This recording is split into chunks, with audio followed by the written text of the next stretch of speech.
Hey YouTube, how's it going? It's Quentin here, and this is tutorial number 46, and in this tutorial we're going to be taking a look at select lists. And you guys might know them as drop-down lists, but you know, whatever they're called, they're the same thing. So let's go ahead now and actually add a select list onto our page, and the way we're going to do that is by opening a tag called select, and then we're going to go ahead and close that as well, so ending select, and now we actually have a select list on our page, but it is completely blank, so we're not going to be able to see anything. Okay, now the first thing we need to do is obviously maybe just give a label to this select list so that the user knows kind of what they're trying to select. So we'll just say pick a food, pick a food. Okay, and even though I've typed this out on multiple lines, it is still all going to appear on one line, so don't worry about that. This is just for readability. Okay, and now we can go ahead and actually ask the user for a food. So the way we're going to do that is by giving them some options.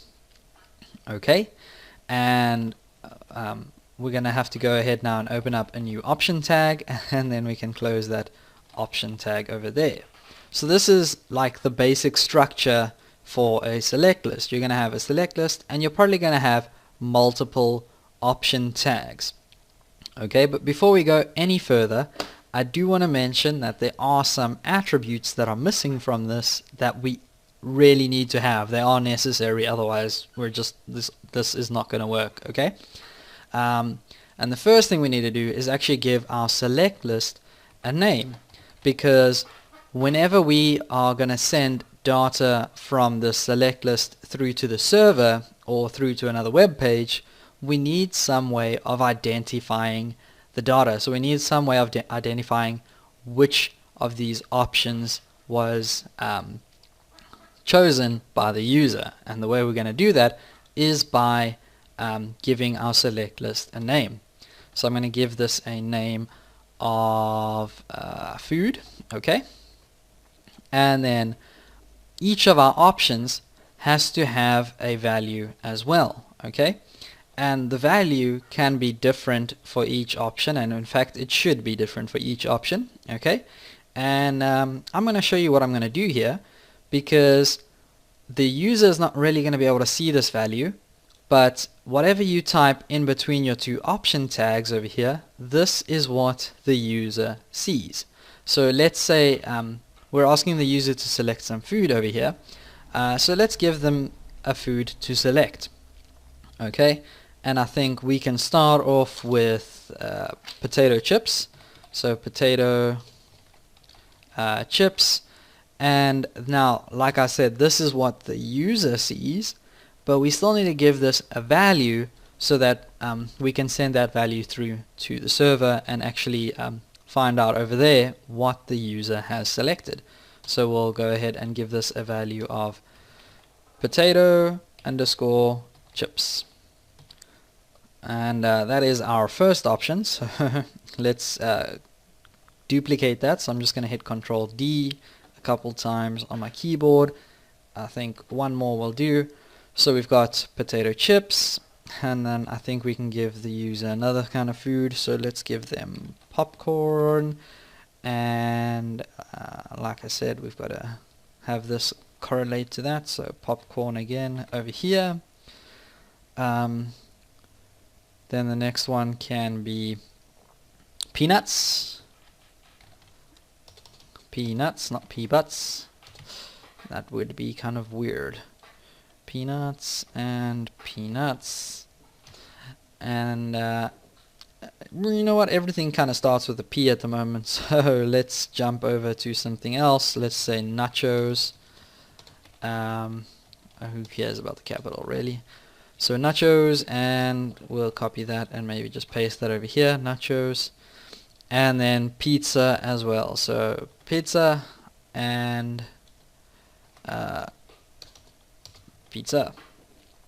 Okay, and now we actually have each option has a value, So we'll be able to tell on the other side, or wherever we send this data, that which one of the options the user has selected by looking at the value, and the user will be able to see which option they're selecting by looking at whatever is typed in here. So potato chips, popcorn, nachos, pizza, etc.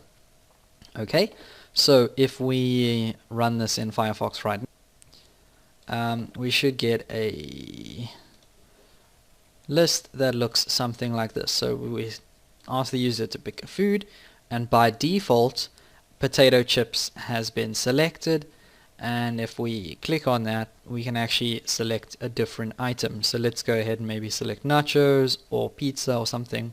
Now you can see that we've selected pizza. Okay, and I'm actually gonna have to go back to Notepad++ now, because I want to show you guys a few more attributes that we can add into our select list, just to make things appear a little bit differently.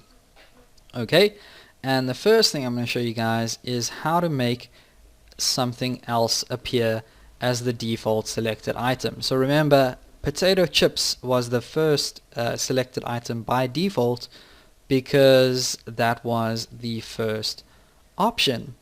But let's say I wanted peanuts to be the option that was selected by default. Then I could go ahead and add in a selected attribute, and I could set that equal to selected, and that means that this peanuts attribute is going, or this peanuts option is going to be the option that is selected first by default. So it doesn't actually work if I just refresh the browser. I actually have to run it in Firefox again, and when I do that you can see that peanuts is now the option that is selected by default.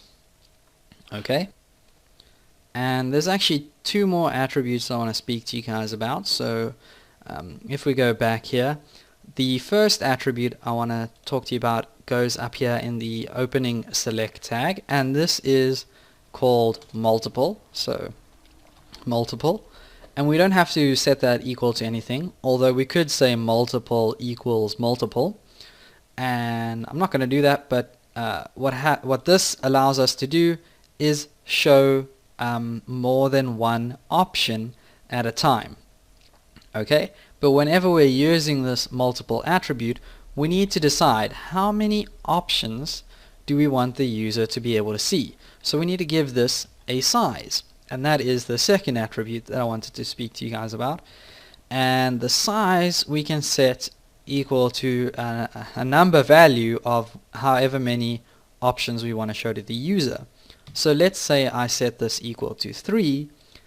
When we save this now and go back to Firefox and click refresh, this drop down list isn't really a drop down list anymore as much as it is a scroll list, and by default peanuts is selected, but we can go ahead now and select multiple items by holding Control and clicking on more than one item. So right now I have peanuts, nachos and pizza all selected, and potato chips and popcorn are not selected.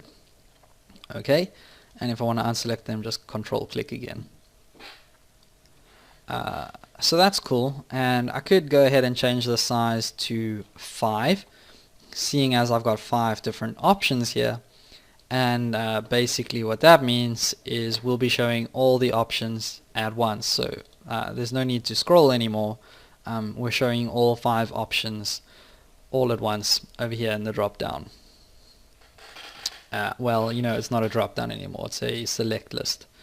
Okay, so that's almost everything, but there is one more thing that I can show you guys, and that is another element that we can put inside our select list, and that is an option group. So we can group our options. So I'm going to go and maybe just divide these options into some groups real quick.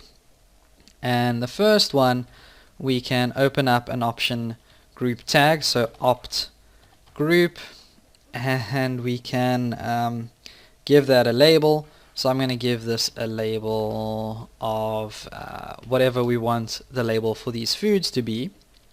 So seeing as chips, popcorn and peanuts are all salty foods, I can go ahead and give this a label of salty food, and that way we would have labeled all of those salty foods. So let's go ahead and end that option group by ending opt group, and we can do the same thing over here. So maybe just duplicate that line. Instead of have it as an ending option group, have it as an opening option group, and I'm trying to be as fast as I can, so I'm going to copy that as well.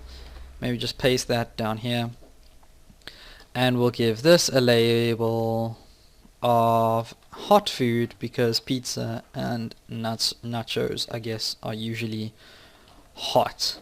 So save that now, come back to Firefox and click refresh, and now we have little headers over here just to explain or define different groups of options. So we've got salty food, and we've got our salty foods under the salty food, and we've got hot food under the hot food label. And that's actually all I have for you guys in this tutorial. So as always, don't forget to subscribe. Please feel free to leave a comment, like, or share this video. It's really gonna help my channel grow, and as always, I will see you guys next time.